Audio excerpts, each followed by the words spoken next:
when we communicate, what are we really communicating about? What is the content of communication?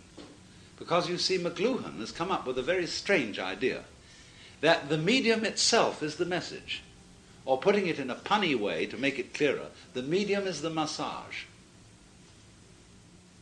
Not so much, therefore, finally, the content of what is being said is the thing you're getting over, but what you're getting over is the way of saying it. So we have to go into what it is, finally, that we are communicating about when we communicate. What do we want to tell our friends, our other people, our other selves? Now, I had a great deal of trouble really sympathizing with McLuhan's point of view, especially in what he has to say about television, where he feels that the medium of television is highly participative and that the mosaic technique of bringing the image across onto the television screen is something entirely different, say, from a film or from a painting. He expresses the notion that television is more tactile than visual, and therefore it involves you as the sense of touch involves you. You see, because touch is the fundamental sense. All the five senses are specializations of the sense of touch. So when you see, you're touching light. When you hear, you're touching air. And when you taste and smell, especially in smell, you're touching gas, the quality of gas.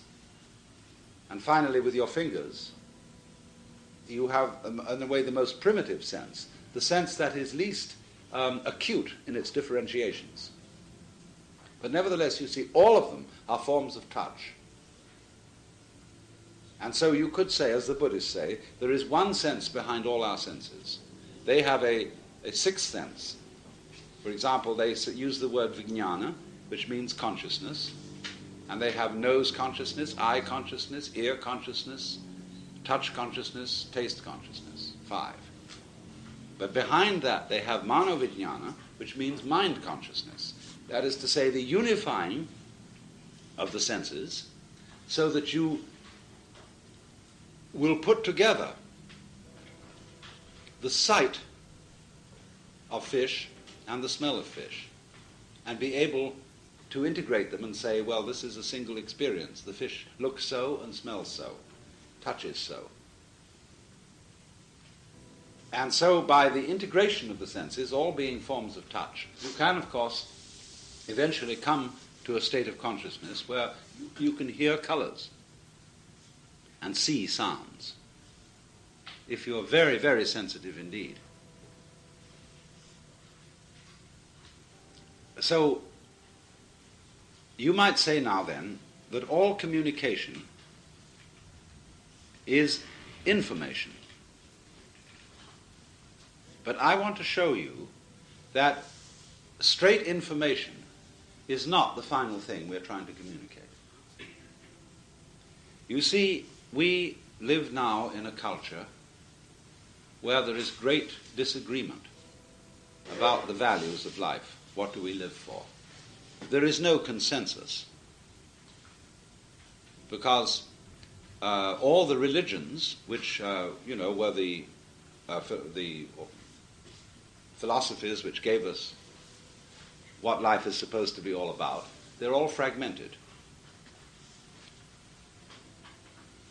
And so there is, being no common religion, there is no common view as to what life is about. In default of that common view, there is, especially in the academic world where people think out ethical and political problems, a tacit agreement that the highest value we have, that we can all agree upon, is survival value. And therefore, naturally, when we communicate messages which have to do with survival, i.e., where to find the food,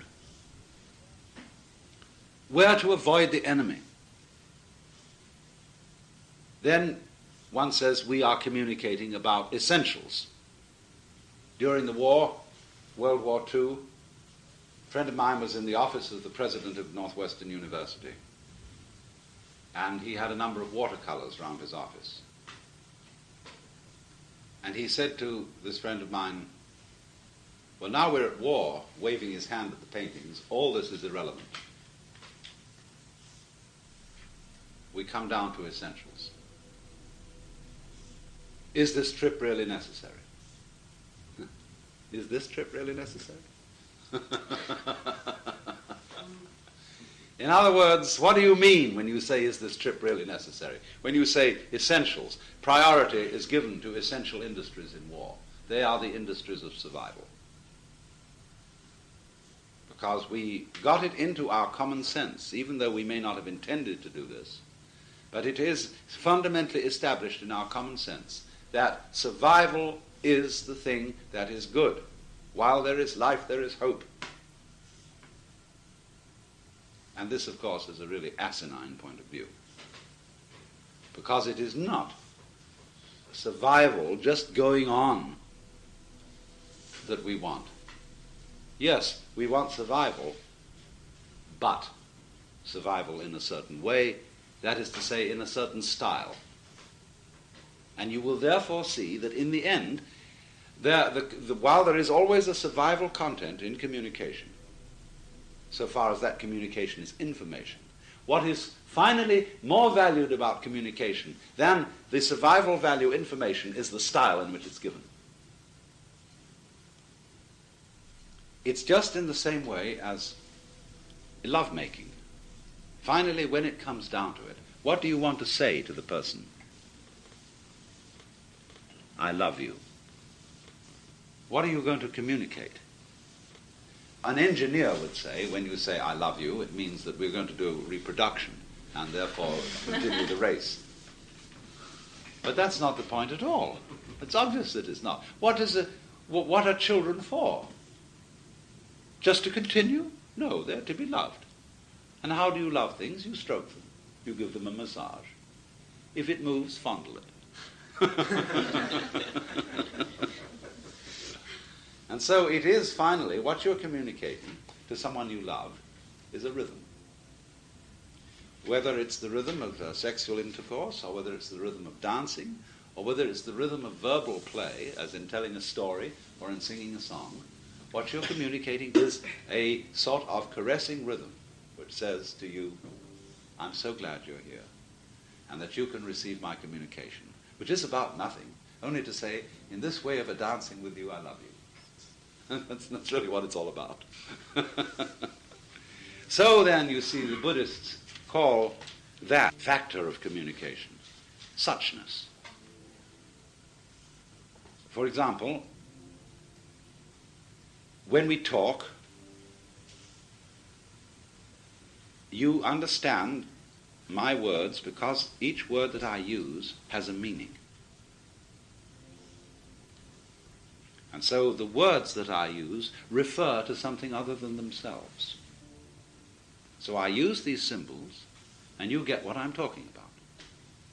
Now listen carefully. What does that mean? That I communicate meaning to you by words is a situation. Now what's the meaning of that situation? And you meditate a little bit on that, and you discover that it has no meaning at all. A cloud has no meaning because it isn't a symbol. It's what we call a thing.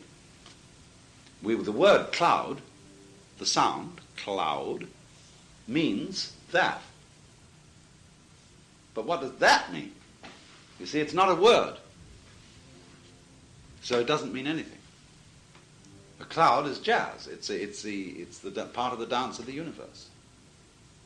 And so, likewise, when I make sense to you and you make sense to me, we have a kind of interlocking that would correspond perhaps to a spider's web, where various rings of thread are joined to rings of thread inside rings of thread. It's joined together. So we join together by talking. See? We play together by talking. But what that all means is some kind of jazz. And that's suchness. In the practice of meditation, the most important thing is to get down to suchness in everything that goes on. A great Japanese Zen master, when he was about to die, wrote a poem which said, "From the bathtub to the bathtub, I have uttered stuff and nonsense." In other words, the bathtub in which the baby is washed at birth and the bathtub in which the corpse is washed before burial. Alpha to Omega, maternity ward to crematorium. All this time, he said, I have talked only nonsense. And this is part of the whole thing of Zen, to be able to hear all voices, all communications, all gestures, all shapes, all sensations whatsoever, in their fundamental form as lulling. When a baby starts to talk in the beginning, it speaks what Jakob Böhme called the natural language. And he says that man at his fall, talking about the fall of Adam, lost the natural language. And the natural language is understood by birds and beasts because they speak it. Because a lot of what birds say is not communicative in our ordinary sense of delivering information. Some of it delivers information. But a great deal of what they say doesn't deliver any communication. It is just playing with sound. And a great deal of what we do is playing with sound. I'm particularly aware of this as a philosopher, because a lot of people will be very critical of what I say and say, you don't really make any sense at all. You sound as if you do. You beguile and hoodwink the public into thinking that you have got something important to say, and all you're doing is making noises. And I say, granted, that's absolutely true. But if I make interesting noises and manage to make a play of ideas that is in some way musical, see, fascinating, people say, well, it's the same sort of thing that we enjoy out of looking at a mountain, or watching waves, or the flight of birds, because it is this dance.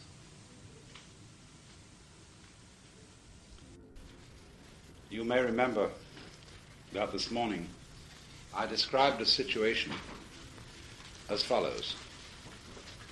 I'm talking to you, and you understand what my words mean. Situation A. Situation B is, taking situation A as a whole, my talking to you and you understanding what I mean, what does that situation mean? And we find it doesn't mean anything. This could be a way, when we say something is meaningless, it's a way of putting it down. But on the other hand, when you consider a mountain, or a cloud, or a tree, and ask what does it mean, and you realize it's not a word, it's simply an authentic existence in its own right, it doesn't mean anything, but it's great. And so in this way, the nearest thing in that kind of achievement that nature does all the time in human activities is music. Once when Gustav Holst was giving a lecture on music, he started out this way. He said, music is a natural and universal language. He took a step backwards and said, that's so important I'm going to say it again. Music is a natural and universal language. But nobody knows what it's about. Sometimes we say music represents emotions. But a great deal of music, although it has a very strong feeling quality, does not represent specific emotions. Inferior music copies natural noises. The sound of water, the thunder of the hooves of horses, or in that dreadful composition, the 1812 Overture of Tchaikovsky, you hear Napoleon's armies retreating from Moscow. Or in some of the bad work of Debussy, like La Cathédrale Engloutie, makes noises like bells tolling from under the water. But our very great musicians of the West, Bach, Scarlatti, Mozart, and so on, they don't do anything with the music except create elaborate patterns of sound. Bach is very mathematical, and yet, curiously, despite his tremendously developed intellect, the music has a very strong feeling quality, joyous and exuberant. But it's all pure play with sound. And therefore, one might say, the communication that you make with music is, in a curious way, the most important kind of communication you can make, even though you're saying nothing. The music delivers no information, but what a form of communication. And so it is also with dancing with somebody. All you are saying with dancing is, I love you, if you're delivering any message at all. I want to play with you. All I really want to do is, baby, be friends with you.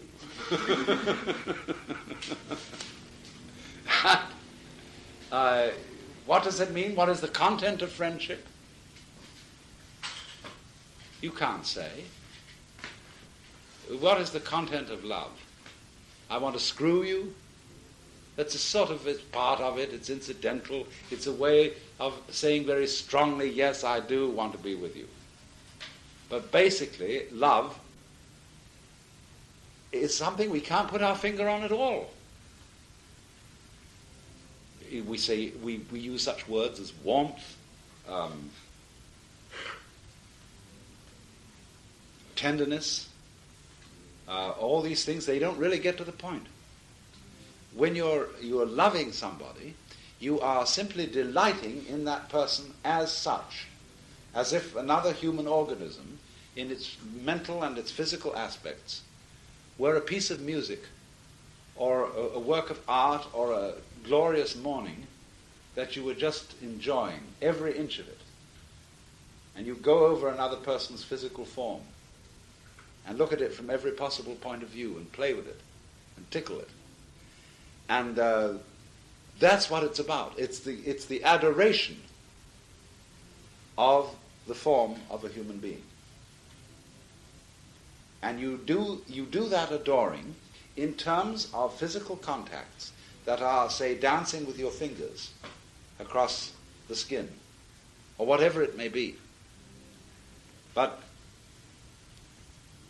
this is the nitty-gritty, the nub of love. It is not that I here and now solemnly undertake to support you for the rest of your life.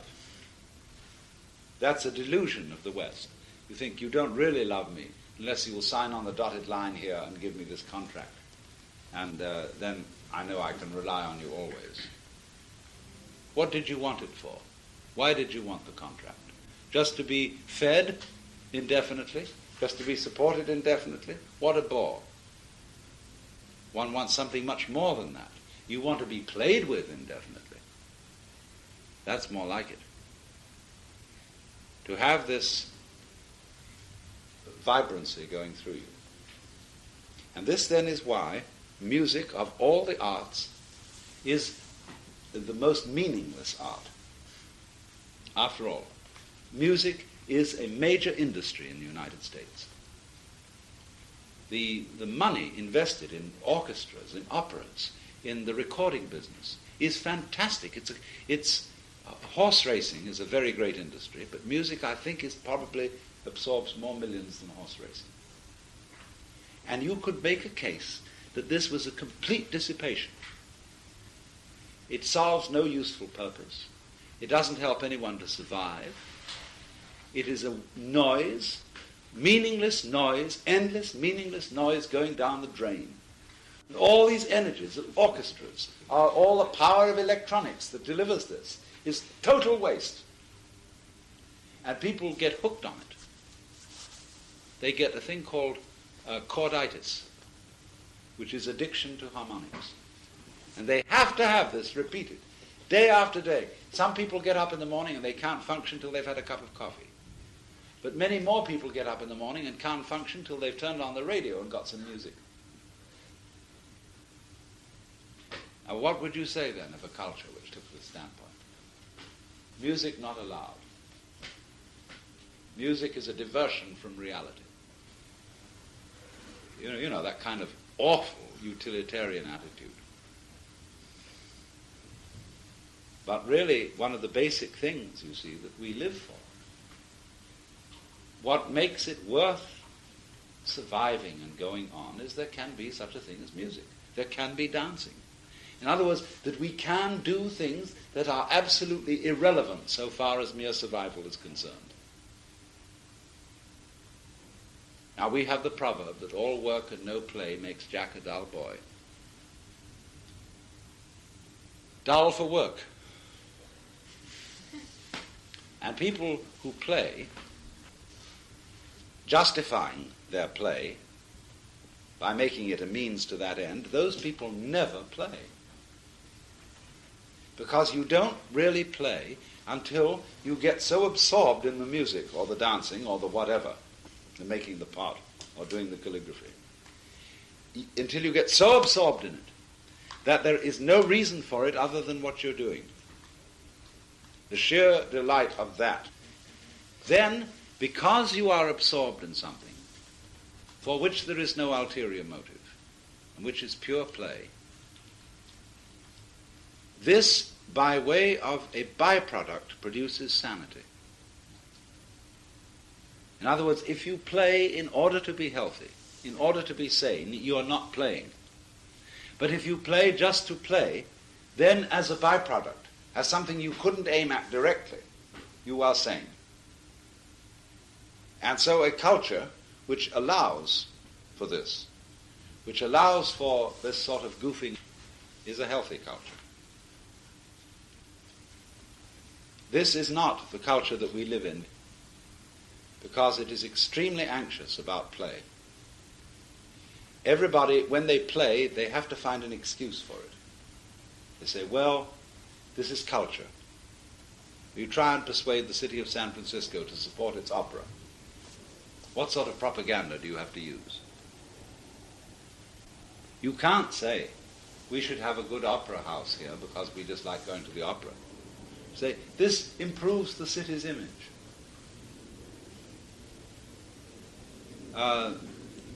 After all, they have it in New York.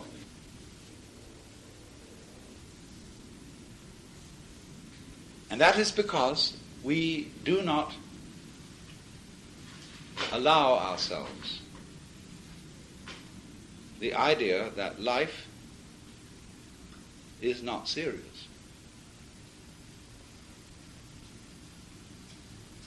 Because somehow you feel, if you aren't engaged in something serious, you're a loafer. You're not contributing to the social welfare. And so in this way the artist has a peculiar role in this society. Very, very interesting. Because the artist is a very deceptive fellow. He appears to be the supreme luxury, the irrelevant fellow. You can afford an artist. You can afford to buy paintings if you have surplus money. And that's a luxury. So you can support an artist, and we call it fine arts. The completely useless person who makes paintings, which are sort of big labels or posters that you stick on your utilitarian walls to decorate them. But on the other hand, the artist is the man who shows you the future long before everybody else sees it. The artist is the eye-opener. Just because the artist is distinct in role from the preacher and the philosopher, the artist can get away with all sorts of things. For example, in our culture, if you're a university professor, a doctor, or a minister, take these three professions, teacher, doctor, minister, you have to be very careful about your private life. Because the moment you have any alliances that are not quite regular, people's tongues begin to wag.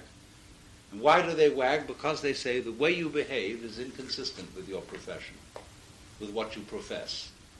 You are teaching people the good life, the healthy life, and you live in this disreputable way. You have a mistress, you have something or other going on. But the moment an artist should take a mistress, this is what is expected of him. Everybody says, oh, he's an artist. In other words, he doesn't matter. He's irrelevant. He's an entertainer, some sort of clown. But on the other hand, if you belong to high culture, you patronize artists. See?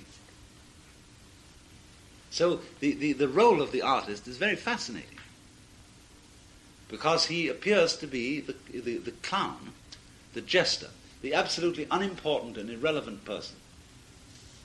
And yet it's actually through the artist that we learn how to live. Not through the preacher, not through the philosopher, not through the professor. It is the artist teaches us, whether he does it visually, with painting, or sculpture, tactually, or whether, above all, in music. So a man like Mozart, who could well claim to be the greatest man in European history, was a kind of a gay, happy-go-lucky fellow with problems, money, illness, etc. But what a songbird, what a nightingale. And so then to this day, listening to Mozart in England, the Glyndebourne Opera, this is about the farthest out fashionable, aristocratic thing you can do. To go to this lovely country house in Sussex and hear the Mozart operas. It's as much a matter of status as going to church, almost more so. You should read, if you can get hold of it, an interview with George Harrison, one of the Beatles, in a recent issue of the East Village Other, where he explains the deep philosophy of music that they understand and follow. How the very nature of sound reveals the meaning of the world, and why, because of this, he regards himself as a Hindu. In Hinduism, the fundamental source of life is called Vak. Vak in Sanskrit means the word, to speak. But not so much the word that communicates as the sound, the utterance, the flow of tone. So you have in India the use of mantra,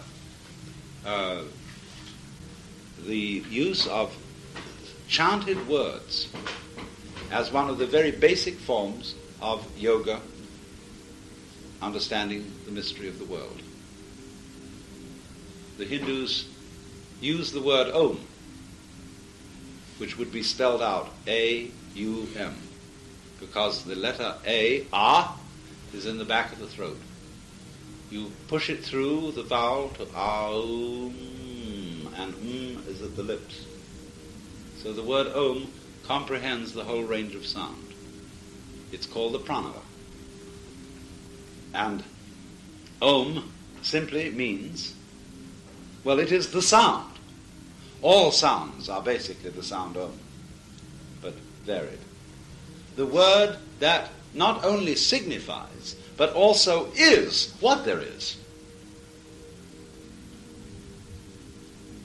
Everything is Om.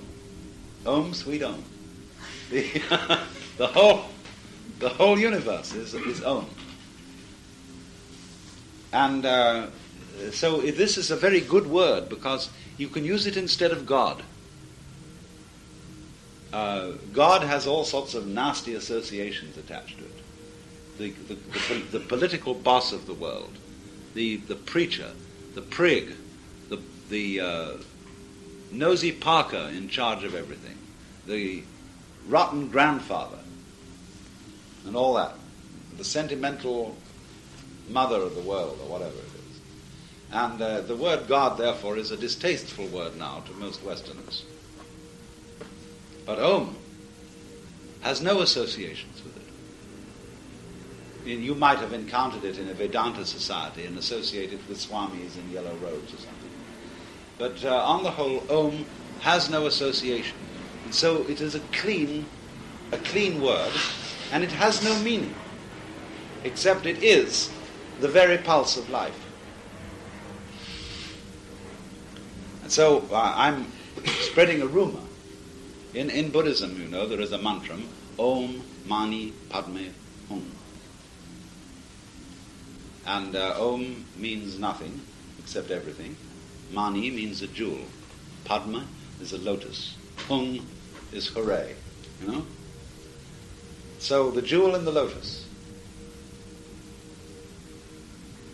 In other words, imagine a mandala, you see, which is a lotus flower, with all those petals spreading out from it.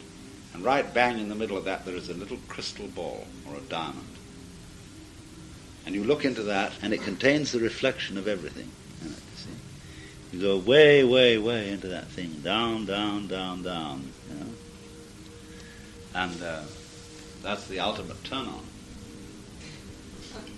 So, Om, and at the end, Hum, or H-U-M. You can say hum in English. Hum, hum, you hum.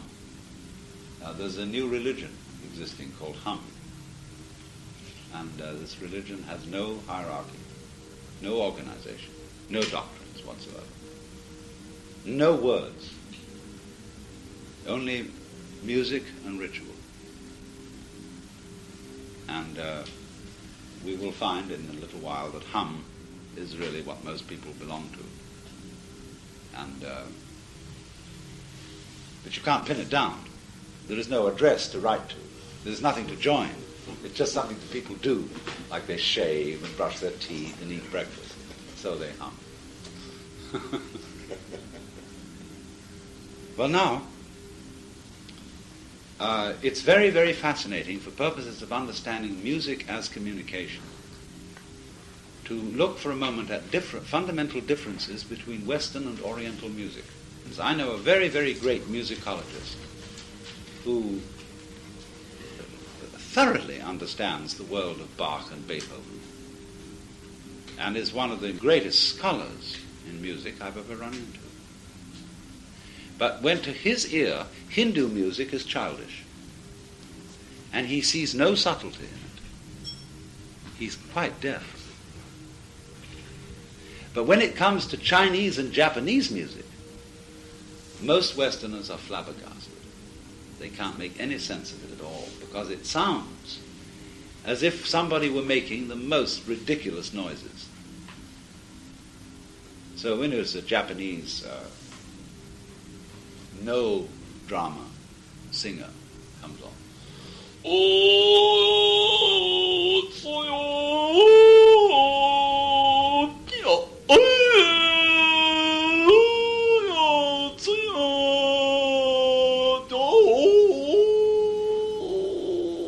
we think he's sounding as if he's being strangled. But he's giving sounds of passionate love. See? But to our ears, that's deplorable. You know, when we want to give examples of love.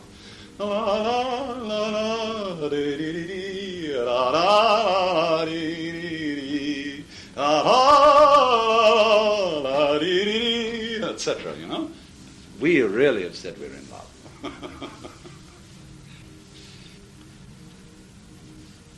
Well, now, here is the thing. In Western music, when we study music, the first thing we learn is notation.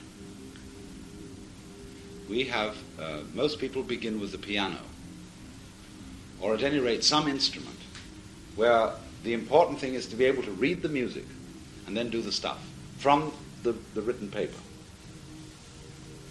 Now this limits you in a curious way, because our notation, first of all, is based on the chromatic scale. And secondly, it has fixed rhythmic intervals. You see your whole note, half note, quarter note, eighth note, 16th note. And you can change the value by dotting them to give them half their value. And you tend to write in bars. 4/4 time, 3/8, or whatever it may be. And when an Oriental listens to our music, it doesn't matter whether it's a love song or a grandiose paean of praise or whatever. All of it sounds like a military march, because it's that 1, 2, 3, 4, 1, 2, 3, 4, 1, 2, 3, 4, or 1, 2, 3, 4, 5, 6, 1, 2, 3, 4, 5, 6, 1, 2, 3, 4, 5, 6. Here's this all the time.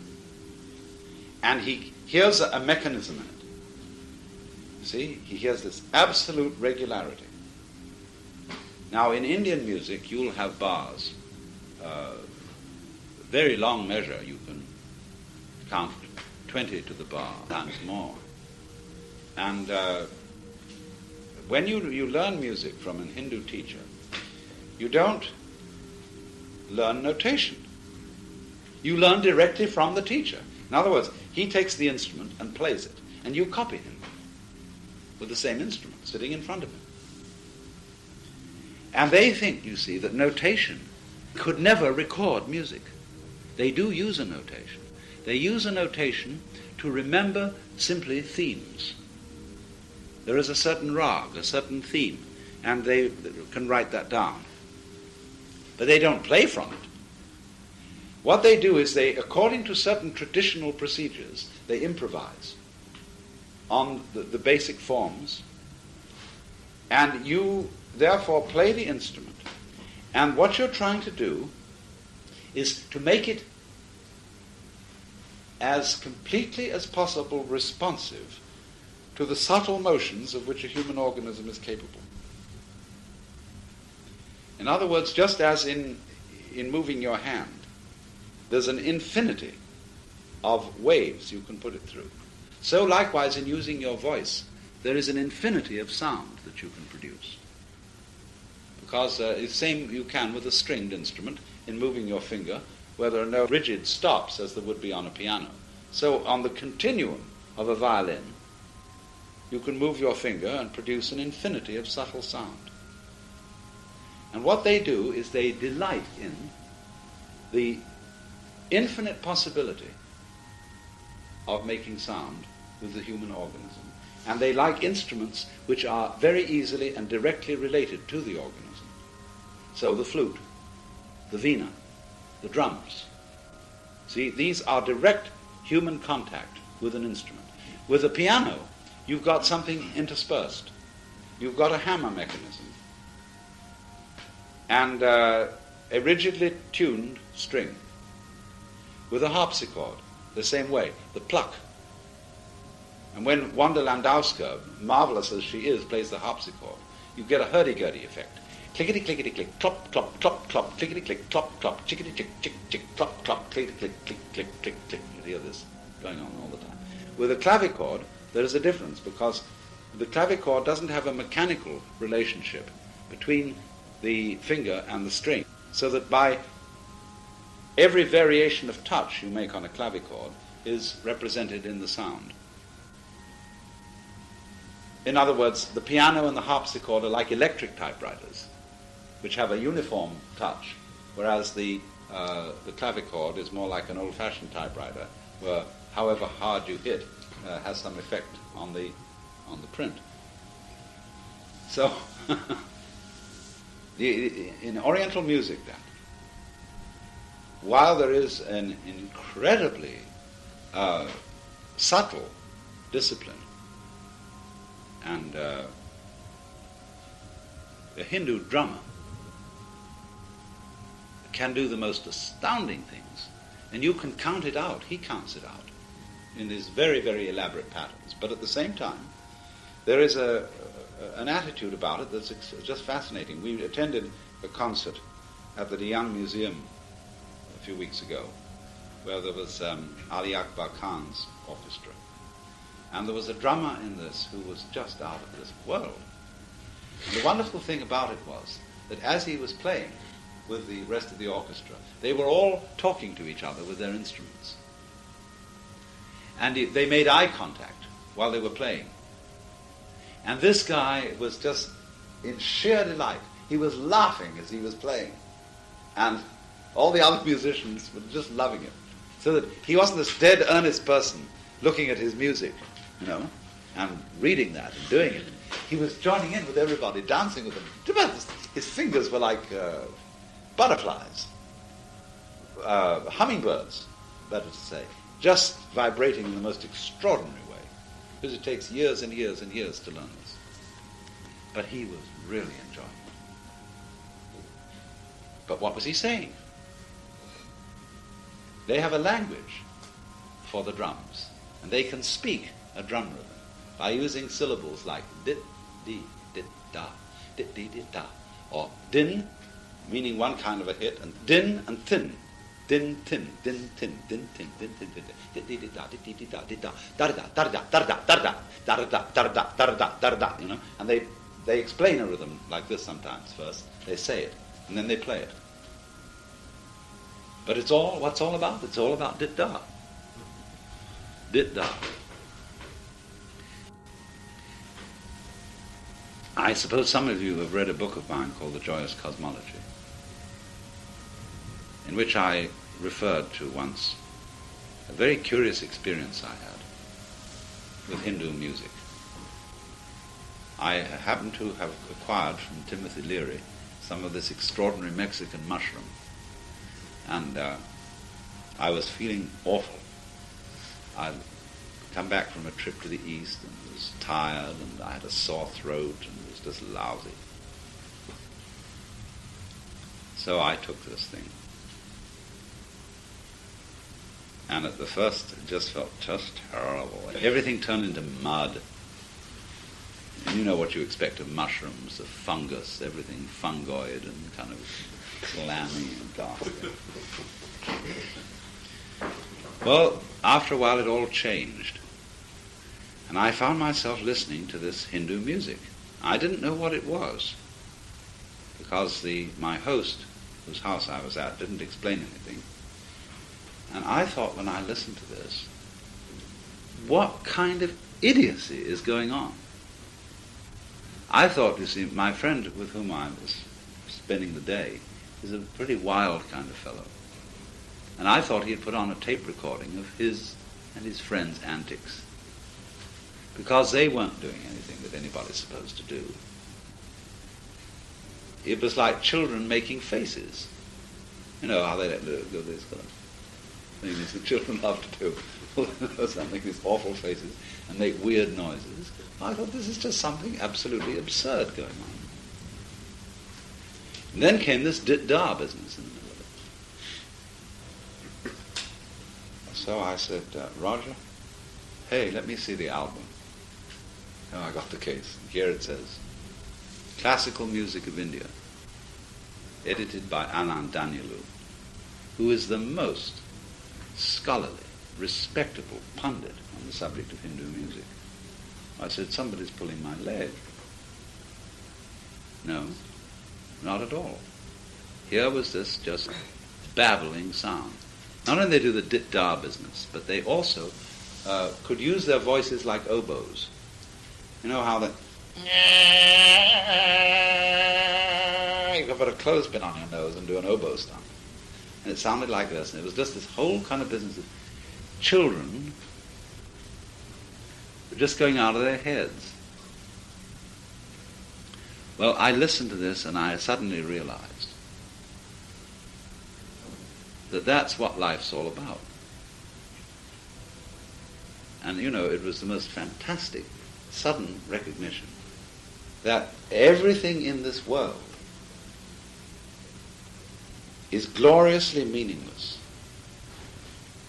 And there's curlicues, like on ferns. We get mixed up about it because sometimes we think that a play that is going on, look, when you see a fern, it has, first of all, the main branch, then it has sub-branches. And out of these sub-branches come sub-sub-branches. And out of the sub-sub-branches come sub-sub-sub-branches. And so you get a fern. So now you could number each of these levels on which things are happening. And you say, well, this is a number 1 level, this is a number 42 level, this is a number 65 level.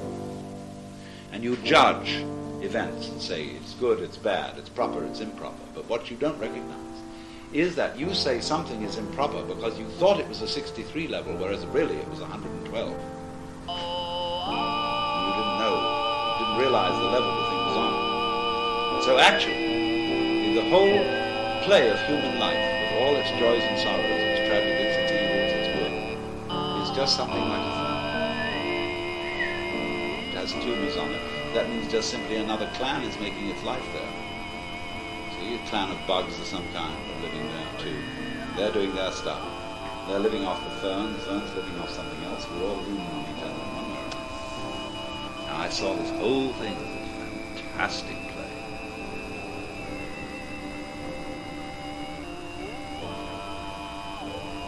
So, in order to get into it, can you get into that state, you see? You get into it by listening to sound. That's one way in. There are lots of ways in. But one of the easiest ways in is through concentration on a tone.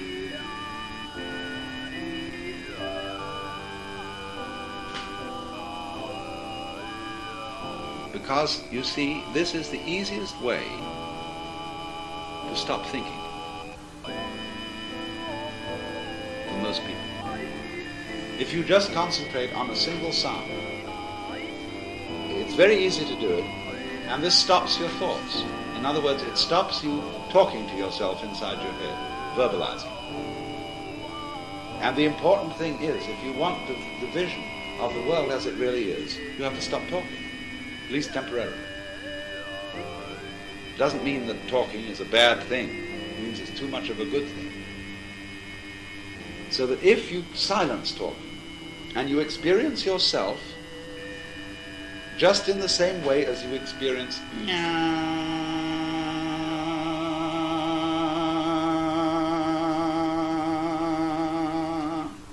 that's what's going on. And it may be going on, you know, in a kind of a way that you call nice, which is, no, it may be going on that way. But so what? Finally, it is that. That's what's happening. And we're all taught by our mothers and fathers to put a value on it. See, when it goes a certain way, the rhythm of life goes in a certain way when we say, oh, watch out, watch out, watch out, watch out, because that may be the end. What will the end be? Clunk. Clunk. What's wrong with that?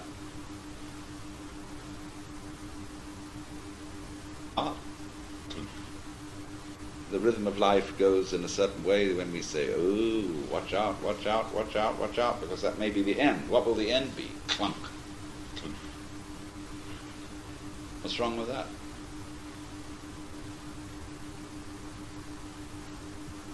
Things that start have to stop. Things that go on have to go off, and things that go off. Watch out, watch out, watch out, watch out, because that may be the end. What will the end be? Clunk. Clunk. What's wrong with that? Watch out, because that may... See, that's what's happening. And we're all taught by our mothers and fathers to put a value on it. See, when it goes a certain way, the rhythm of life goes on that way. But so what? Finally, it is that. That's what's happening. And we're all taught by our mothers and fathers to put a value on it. See, when it goes a certain way, the rhythm of life goes in a certain way when we say, oh, watch out, watch out, watch out, watch out, because that may be the end. What will the end be? Clunk. Clunk. What's wrong with that? Out. And you experience yourself just in the same way as you experience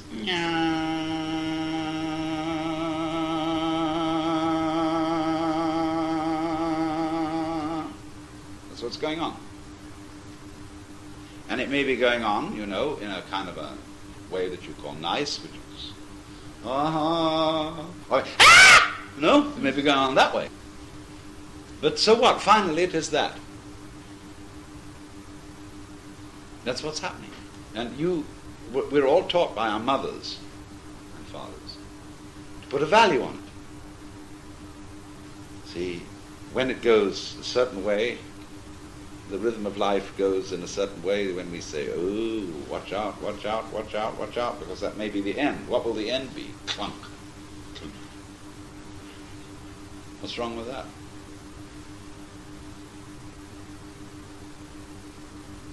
Things that start have to stop. Things that go on have to go off, and things that go off have to go on. But you see, we get involved by putting a value on it all. Right, now I could say that's bad, you shouldn't do it, but at the same time, getting involved and putting values on it's all part of the game too.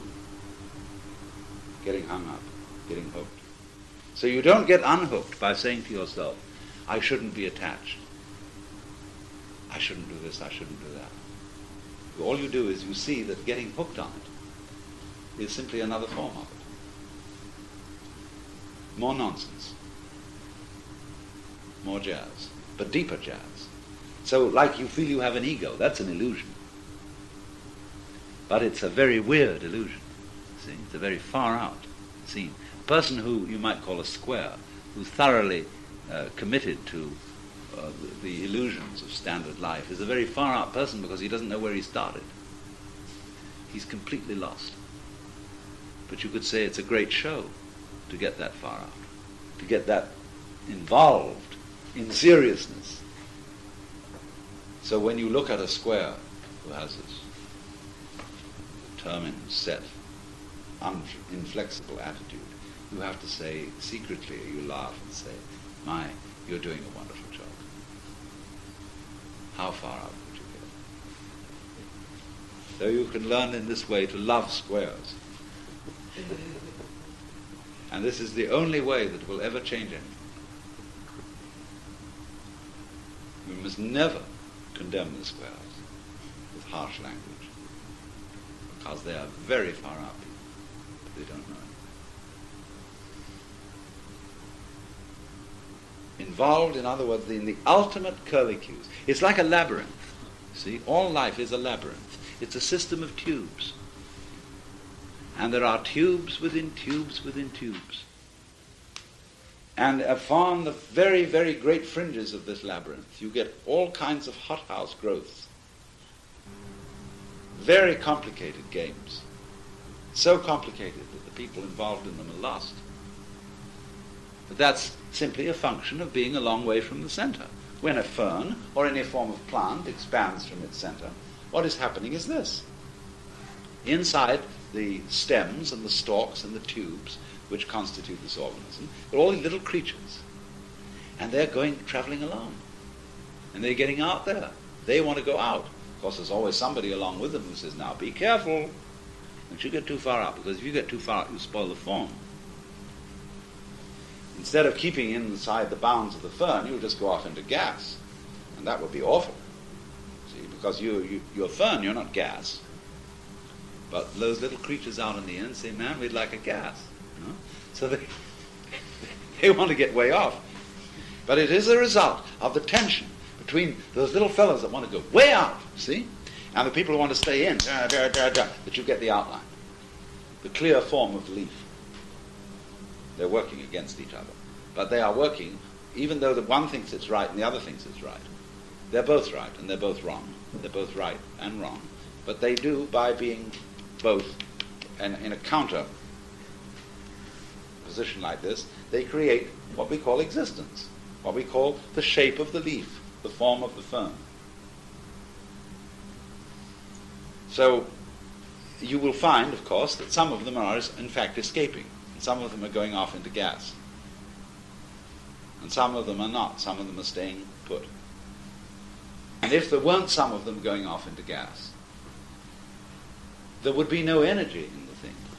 You see, all energy has a quality of follow-through. When you hit a golf ball, you mustn't stop the hit at the ball. You have to go like that, see? Right through. So all energies of life have in them a possibility of an excess, of going too far. When you bring up your children, and you tell your children your various far-out ideas, and the children suddenly believe in them. I'm horrified. No, all kinds of philosophy I've talked about is being believed by children, and they're taking it literally. I think, oh my God, what will they do next? But everybody feels that way in regard to the strength of a younger generation that is coming on, because this younger generation has energy. See, we think about young people. We have terrible ideas. We think that we know what life is and that they have to be told and that they will learn it from us and be like us. We don't take that attitude when we see the new vegetables come up in the spring. We don't say the vegetables have to be educated to be vegetables. We say, hooray, at last, young vegetables with all the life and energy in them. New meals for everything. So when we see young people come up, say, good gracious, isn't this great to see the human race is still doing its stuff. I wonder what they'll have to teach us. Because wisdom doesn't come from above down. It comes from below up. That's where the wisdom is. Surging into us. The old people, they have a function. But they have it, in order to fulfill that function, they have to understand first that they can learn from the young sources. If they understand that, then they can be wise and be teachers. If they don't understand that, they never can. To be wise, you have to, that's the meaning of saying to enter the kingdom of heaven, you have to become again as a child. And finally, to get back to my point, to become as a child means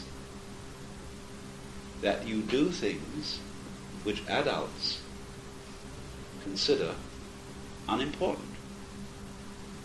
There is a wonderful Buddhist character. His name is Hotei in Japanese, Putai in Chinese. And he carries around a bag, an enormous bag, in which he collects rubbish. Every kind of inconsequential rubbish, and gives it away to children. Because children understand the meaning and significance of rubbish. Something which my father, when I was a small boy, once said, you're a picker-up of unconsidered trifles. Because the rubbish is the most wonderful thing in the world, from the point of view of a child. So, once a Zen master was asked, what is the most valuable thing in the world? And he answered, the head of a dead cat.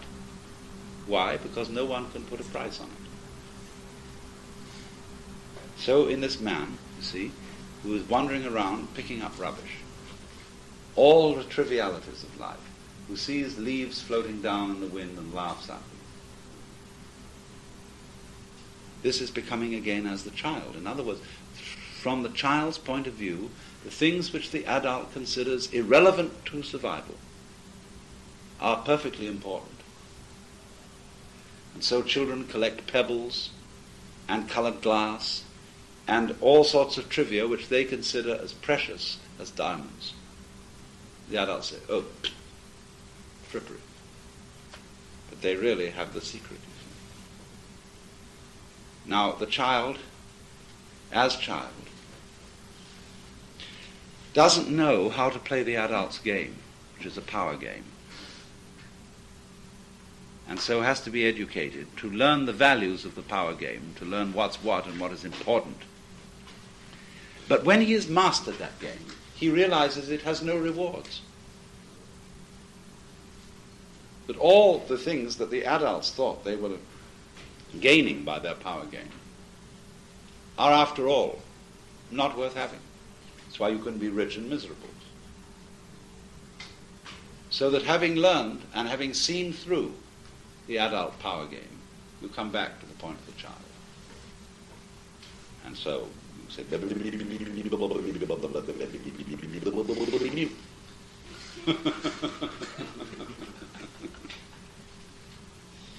well, let's have a brief intermission. We'll serve refreshments after seminar. Just let's stretch for a few minutes. In the last session of this particular course, which is an introduction to Oriental philosophy, I tried to condense the fundamental principles of what you can call the central viewpoint of Hinduism, Vedanta, not so much the doctrine as the experiential realization that what you are, basically, is the same as the root and ground of the universe. In other words, in the formula Atman, the self, is Brahman, the ground of being. Now today, I want to relate this way of playing hide and seek with the very design of Hindu society. Because Hinduism is difficult to characterize as a religion, especially because we belong to a religion where in its institutionalized form it can very well degenerate into a religion that's for Sundays only. That doesn't apply to every detail of life. In other words, when a Hindu brushes his teeth, it's a religious act. There is not such a thing as a Christian way of brushing your teeth. But in Hindu life, all the details of life are Hinduism. So then, underneath all the presuppositions of Hinduism can be found a transition from one kind of culture to another, from a hunting culture to an agrarian culture. And this explains a great deal about this way of life. Now, in a hunting culture, which is a culture on the move, nomadic, every man knows the whole culture. In other words, you do not get a high specialization, division of labor. A man who is a hunter has to know how to make clothes, how to skin animals, how to cook them, how to shoot them, how to trail them. He has to know every kind of skill because he's often alone. And in a hunting culture, you do not get a special division of priesthood from ordinary people. Every man in his own way is capable of being a priest, but some more so than others, not by virtue of any ordination or schooling that they've received, but by their receptivity, because the priest or holy man of a hunting culture is called a shaman. A shaman is an individual who separates himself from society for a certain period and goes alone into forests or mountains to commune with what he will usually call the ancestors. That is to say, with his basic origins. And he will find something by way of a spiritual experience for himself, not through any teacher, not through any previous authority. He finds it genuinely on his own. And the shaman, therefore, goes into solitude to find out who he really is. Because in society, everybody is busy telling you who you are.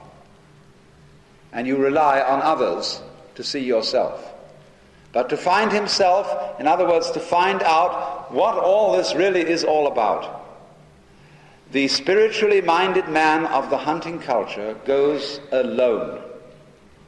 And so the culture of the American Indians is to a very large extent hunting culture, and you will find the spiritual man of the American Indians is a shaman. However, when a hunting culture becomes settled, it becomes agrarian. There arises farming, looking after the land, and then you get a completely different kind of society. Let me suggest that it's something like this. Where do agrarian communities settle? Where do they build a village? Usually at a crossroads, especially if roads be crossed with water, a river.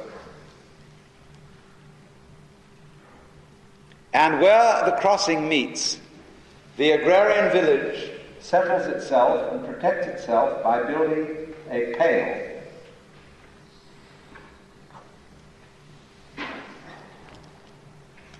We say a person is beyond the pale. That means he's an outcast. He lives outside the village. He's a pariah. But in the village, notice that the pale, having been built around the crossroads, it divides the village into 4 sections. And oddly enough, there are 4 divisions of labor in all fundamental agrarian societies. And these consist of 1, the priests. You know, the word clever, clerk, cleric, and clear are all the same word. It meant someone who's literate. Clever. Also clear. Put it down clearly. You can't do that unless you're literate. And so if you're a literate person, you're a cleric. And clergy is the same word as clever in Old English. Much conceit of clergy is an Old English phrase meaning he's intellectually snobbish. So that's your caste number 1. Caste number 2, warrior. Or, incidentally, ruler. 3, merchant or craftsman.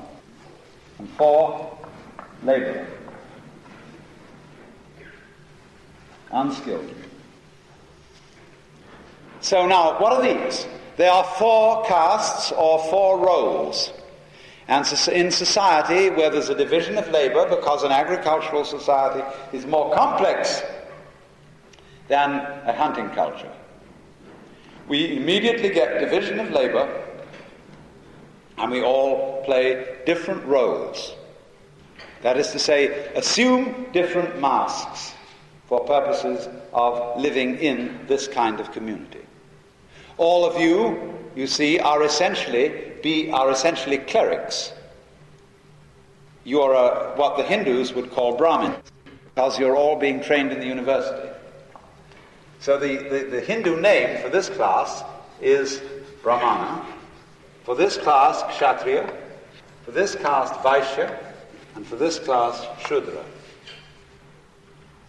So those are the basis of the 4 castes. And so if you are in the pale, if you belong to the community, you have to be typified. They say, is you is or is you ain't. Into which of these do you fit? And you must fit into one of these. Now, caste is something, of course, which has got a very bad name from a modern point of view, both modern point of view with us and with the modern India. Because they say, once you get into a caste, you're stuck. If you are born to a laborer you must be. If you are born to a warrior, you must be a warrior or a ruler. You could never become a cleric. And we think that's pretty terrible. Because in our culture, we work under the assumption that you as an individual are free to choose whatever occupation you will follow. But unfortunately, this involves going to school. And for certain purposes, going to school is one of the worst things you can do. For example, if you want to become a completely fantastic expert carpenter, you have to begin the trade at the age of 7 at the latest. And your father, if he is a carpenter, is obviously the best teacher you can have. in a very ancient form of agrarian culture, as in India or as in Japan or China, a young man who was son of a carpenter would become fascinated with his father's occupation. And that would mean a very special relationship would grow up between him and his father, which does not grow up in our culture, because most of us do not know what our fathers are doing. They go away to a mysterious office or factory where they do something called making money, as the main reason for the incidental occupation which they pursue there. But the children and the wife have no active part in that occupation whatsoever. They know Papa only as a kind of clown who returns home in the evening having made money, and one dad's money is the same as another dad's money. It makes no difference, except that everybody wants more. They don't give a damn how he gets it, so long as he doesn't complain too much. So the child, instead of learning and participating in his close father relationship, in learning an occupation or a trade or an art, is sent off to an impersonalized institution to be taught to be everything and nothing, and therefore doesn't learn early enough any craft so as to become a true master of it. What is happening, for example, in Japan, where a father can no longer apprentice his son at 7 years old to become a carpenter because he has to send him away to school to learn to be an insurance salesman. He can't teach his child, and then comes high school.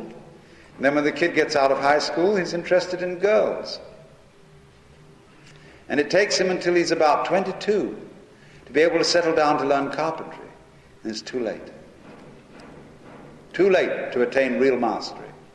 Because a great Japanese carpenter never uses a plan. He doesn't need a drawing. He does it all by eye. And can fit the most complicated joinery together by eye.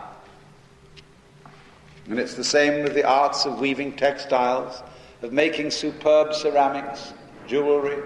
Any kind of gorgeous craftsmanship depends on beginning as a child. And so, all right, we can't buy it anymore in this country. There is not, on any kind of commercial basis, great craftsmanship available here. We have to go abroad to get it, to so-called primitive societies. We must be content with plastic simulation. So there is something to be said, you see, for the caste system. I just wanted to present the other side of it. Now, however, in going through this system, there are certain stages, whatever caste you're in. There are 3 stages of life which are called ashramas. Ashram means really an abode. A center for spiritual study, for practicing yoga, will be called an ashram.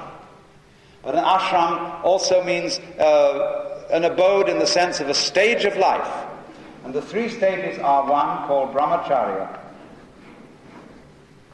That means the stage of being a student. 2, grihastha, household. And the 3rd stage, vanaprastha. That means forest dweller. Isn't that funny? Grihastha, householder; vanaprastha, forest dweller. Because you see, in this order of society, you come into society and you go through one of its acts as a grihastha or householder. But when you arrive at the point in life where you have got a son by birth from yourself or by the marriage of your oldest daughter, a son who will take over your work, you give up being a householder and you become a forest dweller. In other words, you go outside the pale and back to the forest, with the idea of finding out who you really are. While you were in the community, you were playing a role. one of the four roads or its subdivisions, and you came on as tinker, tailor, soldier, sailor, rich man, poor man, beggar man, thief. Well, that wasn't the real you. That was one of the masks of the Brahman, the true self behind everything. To find out the Brahman, who you really are, in order to get ready to die, you become vanaprastha. Go back to the jungle, having fulfilled your work to the world. Now, in practice in India, this means that the head of the house often moves to a cottage in the backyard. You know, in the course of time, everything becomes sort of going through the motions. But the original idea was that he became, what do they call it in Sanskrit? Shramana. It's almost the word shaman. A shramana is a person who's gone back to live in the forest. And therefore he is, in regard to society, an upper outcast. There are also lower outcasts. Those are the Aborigines, the people living in India before the Aryan invasion, who later became the untouchables. They are not even Shudra, they are outside caste altogether, like the Indians in the United States. They are true untouchables in our caste system. Their plight is so much worse than the Negroes, as some believe. But they are outcasts. So the same thing happened. But the upper outcast is a man who goes wild. And in Hindu society, you have the right to do that. You are respected if you voluntarily abandon caste. And of course, in doing so, you give up your name and you take another name. Now, taking a new name is taking a new identity. An Indian in society may be Mr. Mukhopadhyaya, and that would be a family name indicating membership in a family. When he becomes a Shramana, however, he will take a name such as Brahmananda, bliss of God. He takes a divine name. And the original idea of a Christian name, when you were baptized, is that you gave up the name Julius, as you might be a Roman, and took on instead the name Matthew, one of the apostles, one of the divine beings of the Christian religion. Or you might take the name of an angel, Michael. Or in Spain or Mexico, even Jesus, Jesus. Jesus Maria would be a perfectly reasonable name for a man in Spanish culture. But you take on a divine name to indicate a transformation of your this game. But in this case, when you give up caste, you see, and return to It's the very, very...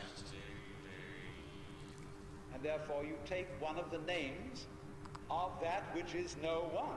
secret. Only the Brahman, the Supreme Self. Because it's no one in the sense that it's all one. Secret. Therefore, in itself, no one. So you abandon caste, Secret. you abandon name, you give up property. The fuck was You that? give up both the responsibility and society is allowed to give up responsibility for you. You have to stop trying to catch on to it and collect it up. It's just water going through a net. You don't figure that they owe it. You can't be like, oh, we have to hang on to this particular water that's coming through the net right now and hold it. No. For people who leave it. Journey is an incredibly breathtaking space to wander, and it does have little mystifying secret rooms and skyboxes you can sneak into, but this actual game type is what is breathtaking, even in differing aesthetics. Maybe perhaps even more so than something that Stanley Parable was showing us. They would, I think, be a little uptight about hippies who would abandon society before having fulfilled a responsibility in it.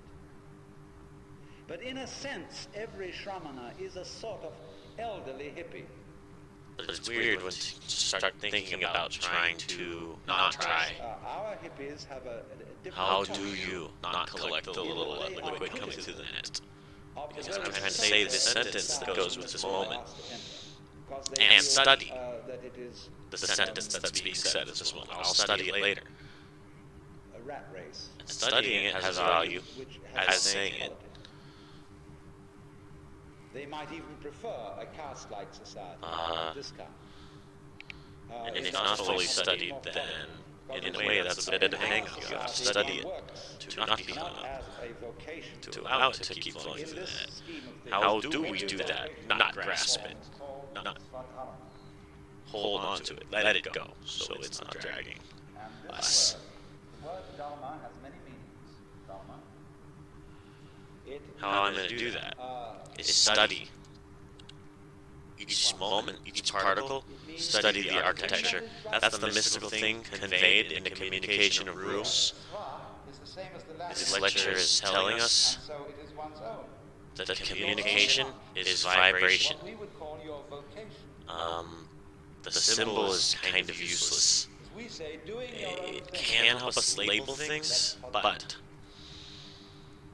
ultimately it's the visual of the room. It's the feeling of rooms, architecture, and the color of skybox, etc. The feeling of being able to jump, wanting to, and now being able to. That's the communication, the motion. We are go. You're doing it for another end. To make You gotta repeat it. You gotta do the same one again and again and again to understand it. That's how you study it. Because that's how reality is shaped. That's what the net is. The thing through which the motion can pass. The repetitions, the pattern. And you like people so much that you want to heal them from their diseases. Or for the same reason you might want to be a nurse. Or you might be fascinated with problems of law and so become a lawyer. Or fascinated with religion and so become a minister. Then you've got a vocation. Because you would do that thing whether it paid you very much or whether it didn't, because that's the one thing you have to do. If you're a painter, you have to paint. If you're a writer, you're one of those crazy people who just has to write. I'm a writer. I have to write. Whether it makes me money or whether it doesn't, I would still have to be a writer. So that's a Svadharma. And every person's vocation in caste is supposed to be your thing, your Svadharma. But we feel in our culture, you see, that we have such a tremendous choice of Svadharma that sometimes it's what the French call embarras de richesse. It's like embarrassment of riches when you're confronted with one of those enormous menus in a restaurant which has so many things on it you can't make up your mind which to pick. Well, now then, you see, as a person passes out of this, he gives up the social order and becomes a nobody. He then, in that sense, he goes back to the forest. He goes back from the organization, the role-playing of the agrarian culture, to the solitude of the hunting culture, to find out who he is alone all by himself. And so he becomes, in that sense, the upper outcast. The man who is respected by those people who are still in caste, because they say, without this kind of person, we should lose our sanity. We should become confused with our roles, unless there's always the hermit in the forest to remind us that man is not his role, that he's something deeper than that. And that the true end of man is to play the game of hide and seek for a while and to get lost in these roles, but then to return back to nature, back to the way of the forest, and in later life, as distinct from infancy, with all that experience behind him, find out again who you really are, so that when death comes, what a funny thing will happen. Death comes and will find no one to kill. For while you are identified with your role, with your name, with your ego, there's someone to kill. But when you're identified with the whole universe, death finds you already annihilated, and there's no one to kill. The problem is, we speak first of all of the unity of life, and then suddenly define the social orders as 1, 2, 3, 4, and the stages of life as 1, 2, 3. Of course. Because the whole thing about the one is that it pretends to be many. See, that's the gimmick. The game of hide and seek is dismemberment, falling apart, losing control, losing unity. Let's disintegrate. And then after you've been dismembered, let's remember and come back to oneself and know who it really was all the time. So the one implies the many, and many imply one. And so it goes in and out. It's a systole and diastole, an in-breathing and out-breathing that goes on and on. Now you see it, now you don't. Can the whole know itself as one? Yes. You suddenly get to the extraordinary state where you see that all the variety in front of you, I look out in this room and it's a great variety. It's a wonderful patchwork of all sorts of different people and colors and things. But you get to the point where you see that variety means one. Things, the more different everything is, the more it proclaims its basic unity with everything else. It just shouts it. In other words, when I see a bright patch of orange next to a bright patch of blue, the brighter that orange, the more it manifests the unity underlying everything. Now that sounds paradoxical, but that's the way I feel it. If all of you wore khaki, olive drab or something, I would feel uniformity rather than unity. I would say, well, that's a drag. Everybody trying to look the same. That's fake unity. It would feel like a plastic champagne glass. Horrible. It warms the champagne instead of that cold crystal. See? And say, that's fake unity. Away with it. But when everybody comes on himself, in a natural way, then I see true unity through the variety.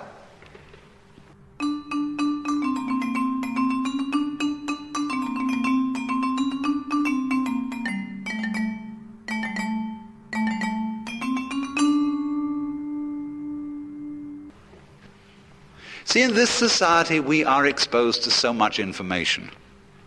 Radio, television, newspapers, magazines, books tell us all sorts of attractions about things that other people are doing, and we're always wishing we were in somebody else's shoes. Because we know so much and we're informed so much. But in this kind of culture, everybody is settled for the fact that one day is just like another, and that they do what has to be done, what is in the course of things. And we don't approve of this because we say it's lacking in friskiness, adventure, and get up and go. But on the other hand, they turn around to us and say, you are completely unstable. You are so frisky, you are so nervous, you can't stay still for 2 seconds, you can't stick to a job, you can't do anything stable, you're utterly unreliable, and you will probably blow up the planet. And it's legitimate. For the simple reason that technology is getting rid of the need to earn a living. And many of us will soon have to be paid not to work. At which point we can become vanaprastha right away.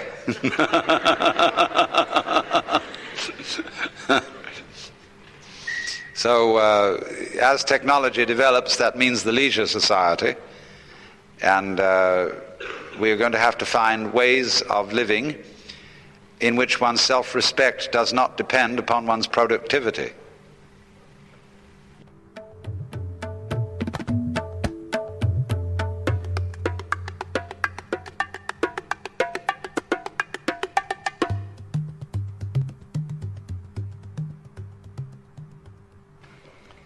In Europe, we have the same caste system. In the feudal system, lords spiritual, lords temporal, commons, and serfs. Now, by becoming anyone from any of the lower castes can become a priest or a cleric. And the minute you became a priest, cleric, monk, or whatever, you were at an angle to all the other castes. You could mix with the others. Yes? What do you think of Hindu? What about this problem of the separation of ages in this kind of culture? Well, now, it is a little easier for them because the rate of social change is not what it is with us. In a settled agrarian culture, the essential way of living remains the same for centuries. And only violent change occurs when technology is introduced, and then everything is blown wide open. But in an Indian village today, they are doing all the essential processes of life exactly the same way they were done 1,000 years ago. And for this reason, the tension between the generations is very small. The son and the daughter expect and know no other alternative than doing what father and mother have done.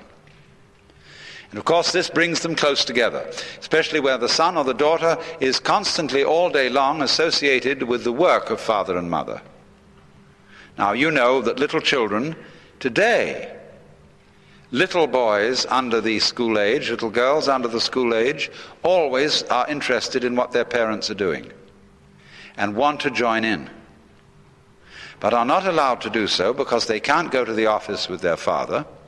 And the mother is always in a hurry because instead of having spent most of the day preparing dinner in the kitchen, she's been out to the Coffee Clutch, the League of Women Voters, or some such dissipation, and comes back, and then she's in a hurry, and she doesn't want some little girl buzzing around having to teach her how to boil an egg or how to bake a cookie. Unless she's patient, unless she gives time for that kind of thing. But little girl is very, very eager indeed to find out how to do what mama does. But she mustn't, because she might make a mess. So instead of that, little girl is given a toy cooking stove, and a toy baby to look after. The child is annoyed that the cooking stove doesn't really work, that the toy baby doesn't wee-wee properly, even though they've tried to make it that way. And the little boy is even more annoyed that the toy gun doesn't kill anything. So every day by about 5 o'clock in the afternoon, just before the father of the family returns, the entire house is littered with broken plastic and smashed toys which have been torn apart in fury. So there develops a knock-down, drag-out battle between the mother and the children to throw all that stuff into a bottom of a closet, mixed up with sucked lollipops and half-chewed bubble gum, before Daddy comes home. And because she wants the house to look like a nice home for him. So this awful trauma occurs in which the children are addled and have to be gassed with television. And the mother is in no fit mood to be the loving cook of a superb dinner.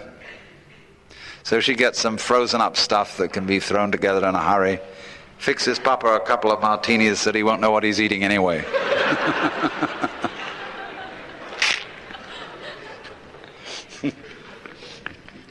I don't know if I answered the question. I may have got sidetracked.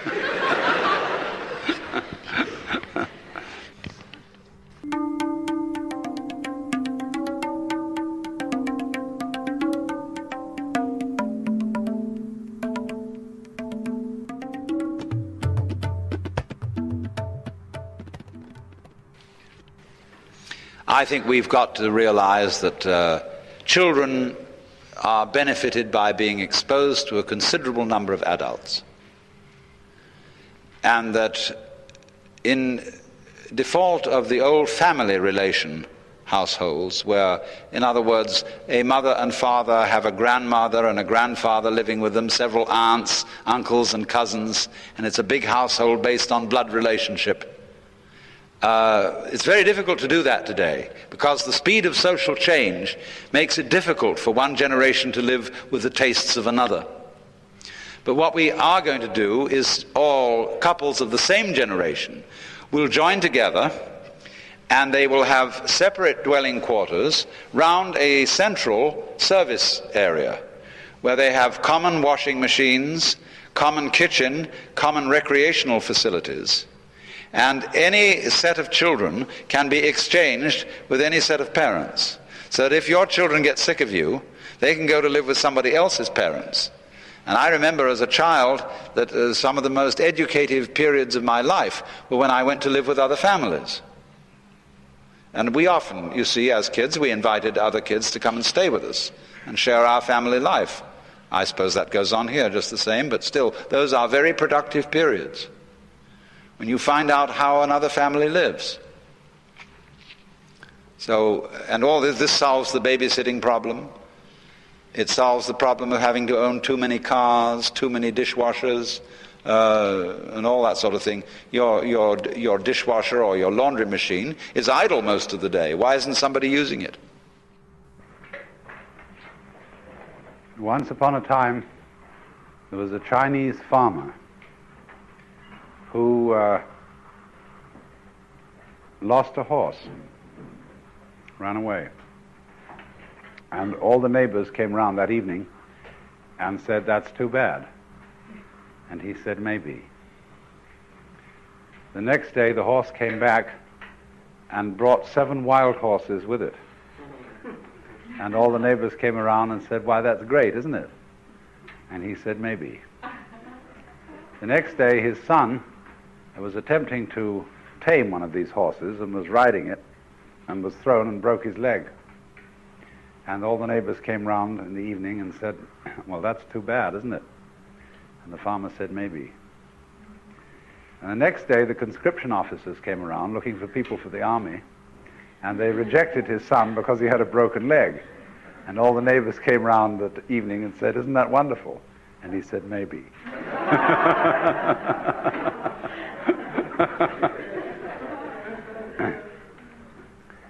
This, in a way, in a certain sense, reflects a fundamentally Taoistic attitude, which is that the whole process of nature is an integrated process of immense complexity, and it is really impossible to tell whether anything that happens in it is good or bad, because you never know what will be the consequences of a misfortune, or you never know what will be the consequences of good fortune. I know a woman who was quite happy until she inherited $2 million. And then she became absolutely miserable because she was afflicted with paranoia that everybody was going to take it away from her, especially the government. And on the other hand, you've all known cases where some sort of ridiculous inconvenience or accident preserved you from a worse one, or else it was an occasion on which you met someone you fell in love with or formed a fast friendship with. You never know what is the chain, the pattern, the connection between events. And it is for this reason that the Taoist has been critical of 2 things. 1, of words, and 2, of interference. He criticizes words because among the Confucians, who were always literary people, they had a thing going called the rectification of names. Now, I have to introduce this by a little observation about Confucians in general, because they have their positive and their negative side, but their negative side is their rather exclusive interest in matters literary.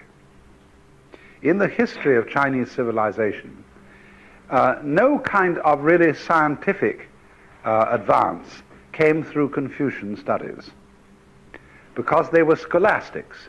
That is to say, a scholastic is one who knows what's in the book and believes what the ancient texts or the ancient scriptures say, and he studies them and becomes proficient like a rabbi or a Christian theologian.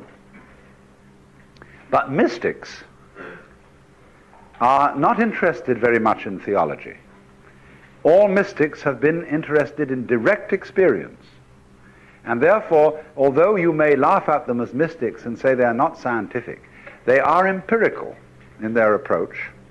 And the Taoists, being mystics, were the only great group of ancient Chinese people who seriously studied nature. They were interested in it from the beginning, and their books are full of analogies between the principles of the Taoist way of life and the behavior of natural forces, of water, of wind, of plants and rocks. In many, many passages, Lao Tzu likens the Tao to water in the fact that it doesn't resist, and yet nothing is stronger, in the fact that it always takes the line of least resistance, that it always seeks the lowest level which men abhor, and many, many things are said about water, many things are said about plants, many things are said about the processes of growth, about wind, how wind plays music with all the orifices and openings in nature and blows through them and brings out their particular hum. So it was, strangely enough, from the Taoists that Chinese people developed as much science as they did develop. But you know, they never developed anything like Western technology. And this is because, or in part because, there are many, many reasons, some of them purely geographical. But one of the reasons why the Chinese did not go on to develop an advanced technology had to do with names, and it had to do with a certain attitude to nature. Now, so far as names are concerned, the Taoists always laughed at the idea of the rectification of names, because they said, now look, when you compile a dictionary, you define your words with other words. Now, with what other words are you going to define the words with which you define the words, so as to be sure you've got them straight? I remember when I was a small boy, I wanted to write a book which would preserve forever the fundamentals of human knowledge. And so the first thing I wrote down in it was the alphabet. And then I scratched my head as how I would write down how to pronounce each of these letters. And I tried to spell out in letters how to pronounce letters, not realizing, of course, that this was a completely vicious circle. You have to have something, in order to understand words, you have to have something else. And that is a very mysterious matter, the kind of understanding that we have of things, which we then go on to describe in words.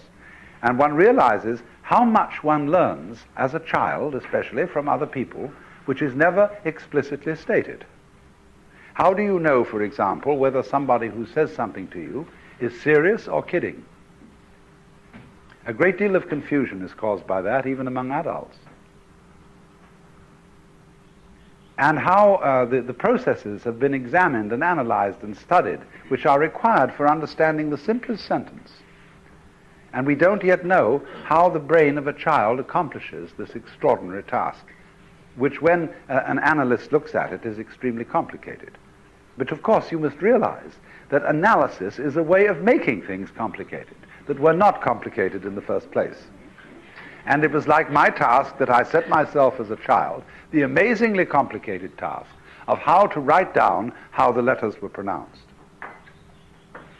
Now, a great deal of academic energy goes into this task of proving things that everybody knows. But they want to say precisely what thing is it that you know? How can we delimit it? How can we pin it down exactly? And this, of course, is very much involved also with law. And that's why you devise, bequeath, and you get a whole long list of words I devise, bequeath, give, etc., so that there can be absolutely no doubt about what you mean. But as a matter of fact, the trouble is, the more definite you become with words in describing something, the more doubt you create. And so the Taoists took a profoundly humorous attitude to the Confucians' interest in spelling things out, because they said you can never do it. Do you ever play a game, any of you, called Vish? Well, the rules of this game are you get, say there are 5 people playing, and you appoint a referee. Then each person has a copy of the same dictionary, say Webster's Collegiate Dictionary. And then you have many words in a hat or something, and the referee draws out a word. And he says, escalator. And then you turn it up in the dictionary. And then you get a definition, and you look up an absolutely key word in the definition. It has to be a really crucial word, not the or a or something. And then you look that up. And then you take a key word in that definition. And then when you get back to the word escalator, you raise your hand and call out Vish, which is short for vicious circle. And thereby you have won the round, and the referee is there to decide that you've played fair and that you did take key words from each definition and so on, and you didn't cheat. So this shows you, you see, how a dictionary, unless it has little pictures in it, which give you another way of understanding things, a dictionary is an entirely circular process, simply a self-defining affair. So that when you encounter, say, I pick up a Chinese dictionary, or better still for my purposes, supposing I pick up a Finnish dictionary, which has nothing in it but Finnish language, it doesn't tell me a thing, because I haven't got the key. And the key to this language is not altogether communicable in language. So for this reason then, the Taoists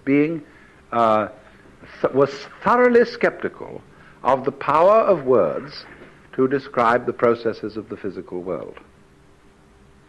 Now, the Chinese language as such is a rather peculiar language, unlike most other languages, in that it neither declines its nouns nor conjugates its verbs.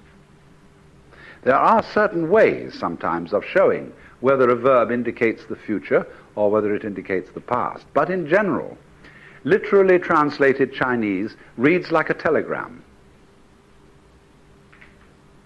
And so the opening of the chapter of the Lao Tzu book on de, that is to say on power or virtue, says in literal English, superior de, not de. Thus this has de. Inferior de, or virtue, not let go of virtue. Thus this not virtue. And this says it so succinctly. And we have to go bubbling around and saying, the superior form of virtue is not conscious of itself as virtue, and thus truly is virtue. But the inferior form of virtue so insists on being virtuous that it's not virtue. Well, that's a very complicated way of saying things, as the Chinese says it so pithily. And so, but on the other hand, the Chinese language, which is not specific in this way that we can be by declining nouns and conjugating verbs, exactly what, how, and to whom, we have a better language, and so do the Japanese, because they have an arrangement for using Chinese in such a way as to decline the nouns and conjugate the verbs. We have a better language for describing technological processes. You know how it is when you get a set of instructions to put something together. First do this, then do that, then do the other thing. Well, boy, you should get some kind of a Chinese product from Hong Kong with put together instructions. And you're just nowhere. You have to know how it's done before you read it. In the airplane, I experienced an airplane, Pan American. They have both English and Yes. Chinese. And I couldn't read Chinese. I had to look at English.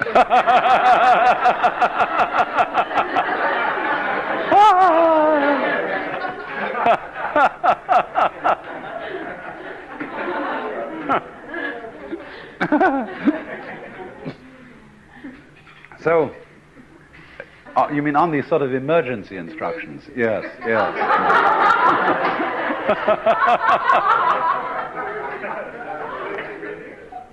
But the compensatory delight of this language is that you can say several things at once and mean them all.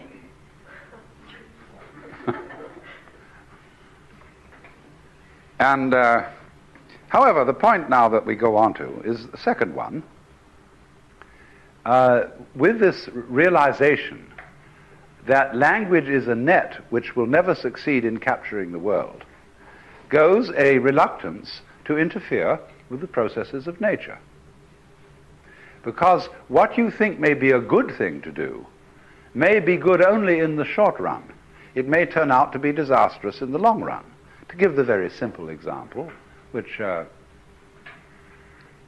is very close to the hearts of all Chinese and Asian people, the problem of population. What on earth are we going to do about that? Because in times past, the huge populations of India and China were pruned by perennial outbreaks of cholera and other diseases which wiped out millions of people, famines, and so the population was pruned. Now, however, with the methods of modern medicine, we begin to stamp out these plagues, but then a new plague turns up in the form of human beings. Too many of them. Well, you just can't go around in cold blood shooting down people or getting rid of people who you regard as not making up to certain standards. It was somehow better if the car shows a reluctance to interfere with the processes of nature. Because what you think may be a good thing to say.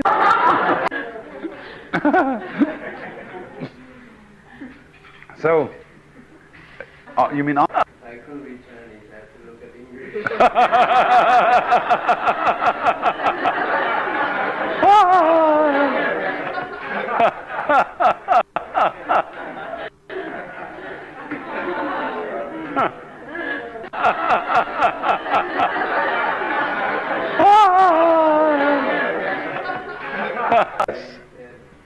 I couldn't read Chinese, I have to look at English.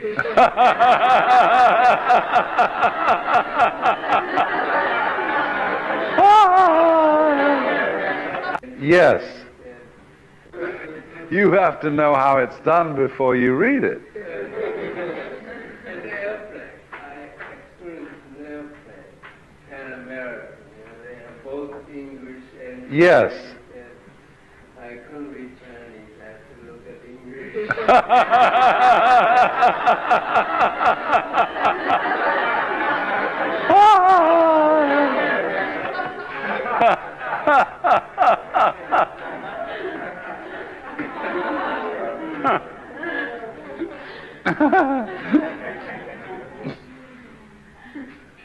So,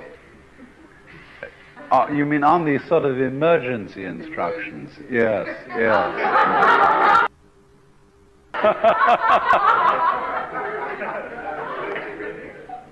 But the compensatory delight of this language is that you can say several things at once and mean them all.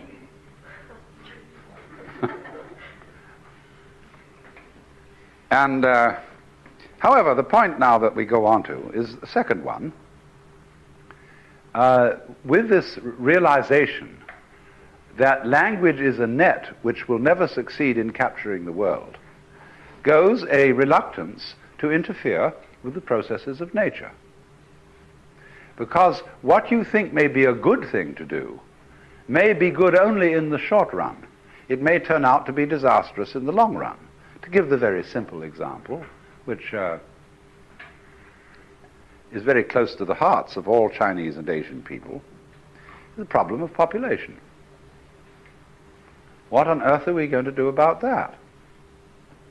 Because in times past, the huge populations of India and China were pruned by perennial outbreaks of cholera and other diseases which wiped out millions of people, famines, and so the population was pruned. Now, however, with the methods of modern medicine, we begin to stamp out these plagues, but then a new plague turns up in the form of human beings. Too many of them. Well, you can't go around in cold blood shooting down people or getting rid of people who you regard as not making up to certain standards. It was somehow better if the cholera did it, because that was impersonal and it bore you no spite. But when human beings have to decide to get rid of each other, then there's real trouble. So a Taoist would be on the whole inclined not to interfere with the course of events, because he feels that they are of a complexity so great that he, with his verbal interpretations, because all that we call scientific knowledge is a verbal interpretation of what's going on, and of certain selection of things that we call good and a selection of certain things that we call bad. Well, he feels that he doesn't really know in terms of words whether a given event is good or bad. He may feel badly about it, but he may feel that this is the proper and appropriate way to feel in such circumstances, and that it will go over. It will pass. For as Lao Tzu said, the fierce gale does not last the whole morning, nor does pelting rain go on all day. Maybe he hadn't lived in Big Sur, but still in general. Then he goes on to say, if heaven and earth cannot keep up these things for long, how much less can mankind? So this then is a basic attitude in Taoist philosophy, which goes by the name of Wu Wei. And that is this. That means Wu, that means negative. And Wei. Wei means doing, interfering, busyness, poking into things. So Wu Wei means don't interfere, don't strive, really the best meaning of Wu Wei is don't force it. As when, for example, you're opening a lock and the key doesn't seem to turn. If you force it, you'll just bend the key. So what you have to do is jiggle, pull back and forth, jiggle, jiggle, jiggle, until you find the place where the key turns. And that's Wu Wei. Wu Wei doesn't mean total passivity, because you see, on the other side of the picture about interfering with nature, is that you must interfere. There is no way of not interfering. Even when you look at something, you interfere with it. It is your very existence is an interference with the environment from a certain point of view. So there you are, you're stuck with it. Everything you do alters the balance. Even if you sit perfectly still, you're still breathing. And that alters the nature of things going on around you. You're exuding temperature, and that changes something. And then when you start eating and doing all sorts of things like that, you really do start changing things. So you can't avoid interfering, and yet the maxim is don't interfere, but it means bestly translated, don't force it. So then what do? Well, you have to interfere as wisely as possible. That is to say, you have to find out how to interfere along the lines in which things are already developing.